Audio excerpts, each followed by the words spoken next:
വിവിധ മേഖലകളിലെ തൊഴിലാളികളുടെ ക്ഷേമം ഉറപ്പാക്കാൻ കാലോചിതമായ പദ്ധതികൾ നടപ്പാക്കുമെന്ന് മന്ത്രി ബിന്ദു കൃഷ്ണ.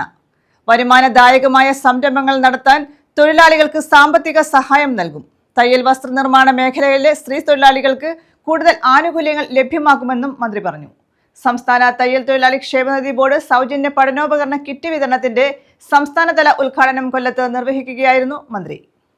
വിവിധ മേഖലകളിലെ തൊഴിലാളികളുടെ ക്ഷേമം ഉറപ്പാക്കാൻ കാലോചിതമായ പദ്ധതികൾ നടപ്പാക്കുമെന്ന് മന്ത്രി ബിന്ദു കൃഷ്ണ പറഞ്ഞു.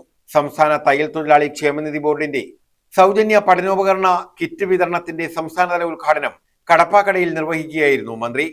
വരുമാനദായകമായ സംരംഭങ്ങൾ നടത്താൻ തൊഴിലാളികൾക്ക് സാമ്പത്തിക സഹായം നൽകും. തയ്യൽ വസ്ത്രനിർമ്മാണ മേഖലയിലെ സ്ത്രീ തൊഴിലാളികൾക്ക് കൂടുതൽ ആനുകൂല്യങ്ങൾ ലഭ്യമാക്കും. ബോർഡിന്റെ ക്ഷേമ പ്രവർത്തനങ്ങൾ വിപുലീകരിക്കുമെന്നും മന്ത്രി പറഞ്ഞു. ഇനിയും ബോർഡിൽ അല്ലെങ്കിൽ നമ്മുടെ ക്ഷേമനിധിയിൽ അംഗങ്ങളാകുവാനുള്ള തൊഴിലാളികൾ നമ്മുടെ സംസ്ഥാനത്ത് പല ഭാഗത്തുമുണ്ട്.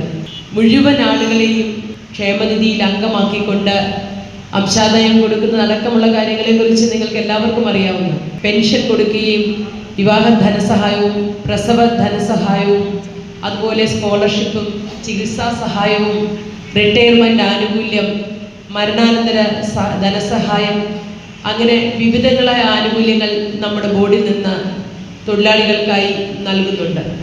ഈ തയ്യൽ തൊഴിലാളി ക്ഷേമനിധി ബോർഡിൽ അംഗങ്ങളായ തൊഴിലാളികളിൽ സാമ്പത്തികമായി പിന്നോക്കം നിൽക്കുന്നതും ദാരിദ്ര്യരേഖയ്ക്ക് താഴെയുള്ളവരുമായ അംഗങ്ങളുടെ മക്കൾക്ക് ഓരോ ക്ലാസ്സിലും വർഷാന്ത്യ പരീക്ഷയിൽ 95% കൂടുതൽ മാർക്ക് കരസ്ഥമാക്കിയ ഓരോ ജില്ലയിലും 1 മുതൽ 9ാം ക്ലാസ് വരെ ഉള്ള തെരഞ്ഞെടുക്കപ്പെട്ട 50 വിദ്യാർത്ഥികൾക്കാണ് Kerala Gramin bank, federal bank, IDBI bank എന്നീ ബാങ്കുകളിൽ ലഭിച്ച CSR ഫണ്ട് ഉപയോഗിച്ച് വിദ്യാർത്ഥികൾക്കുള്ള സൗജന്യ പഠന കിറ്റും മന്ത്രി വിതരണം ചെയ്തു.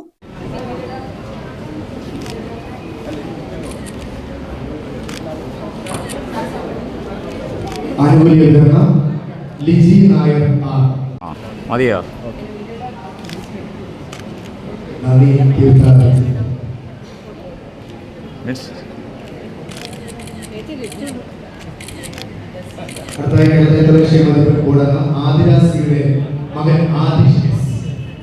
ക്ഷേമനിധി ബോർഡ് അംഗം NC ബാബു അധ്യക്ഷത വഹിച്ചു.